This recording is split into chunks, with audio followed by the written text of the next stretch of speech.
इस वीडियो में हम इलेक्ट्रोस्टैटिक का इंट्रोडक्शन पार्ट को हम डिस्कस करना चाहते हैं कि हम इस चैप्टर में पढ़ने क्या वाले हैं और उसकी बैकग्राउंड के बारे में हम अभी आपके साथ थोड़ी देर के लिए बात करेंगे। देखिए, सभी ने आपने देखा सुना होगा कि जब आप अपने कपड़े चेंज करते हैं, स्पेशली सिंथेटिक क्लोथ्स को जब आप चेंज करते हैं अ, या स्वेटर को आप चेंज करते हैं ड्राई वेदर में, पर्टिकुलर ड्राई वेदर में, तो आप क्या नोट करते हैं?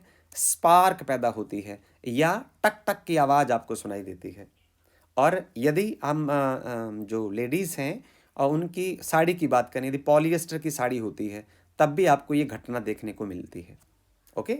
अब आपको छोटा बच्चे जो हैं वो बहुत दिमाग तेज दौड़ाते हैं, तो क्या आपने ये कभी सोचने की कोशिश की है कि ये जो स्पार्क है या फिर जो टक टक की जो आवाज़ है, क्रैकल्स की जो आवाज़ है, वो क्यों सुनाई देती है?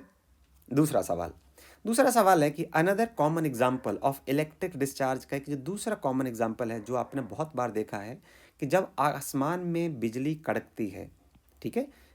हमने देखा है जो जो जो बी सी in the sky during thunder storm, right.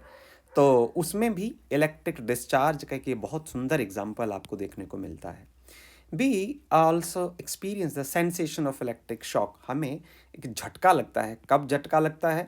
जब हम एक कार का दरवाज़ा खोलते हैं या हम बस में बैठे होते हैं और जो बस के सामने पकड़ने वाला जो हैंडल होता है ना, यदि हम उसको पकड़ते हैं तो उस तभी हमें एक इलेक्ट्रिक शॉक जैसा लगता है।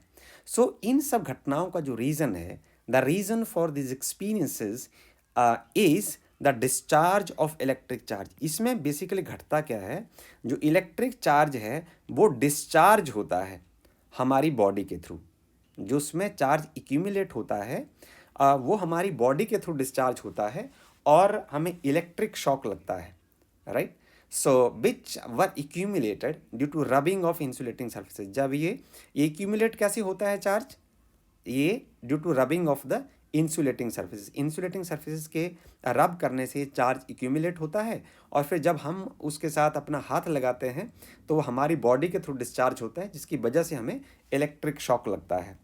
So you might have also heard that this is due to the generation of static electricity। आप में से यदि कई बच्चों को इसका रीज़न पता हो तो आप ये जानते होंगे कि ये सब घटना जो है वो स्टैटिक इलेक्ट्रिसिटी की वजह से होती है।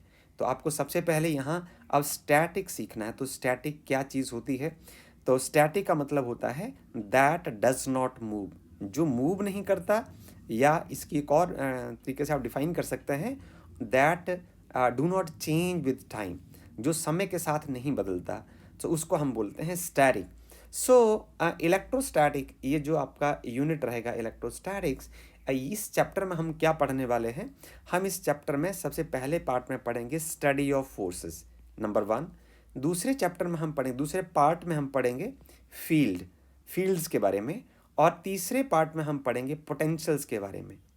We will study about the study of forces, fields, potential arising from the static charges। ये जो static charges जो हैं ये कुछ forces क्रिएट करते हैं, फील्ड क्रिएट करते हैं और पोटेंशियल्स क्रिएट करते हैं।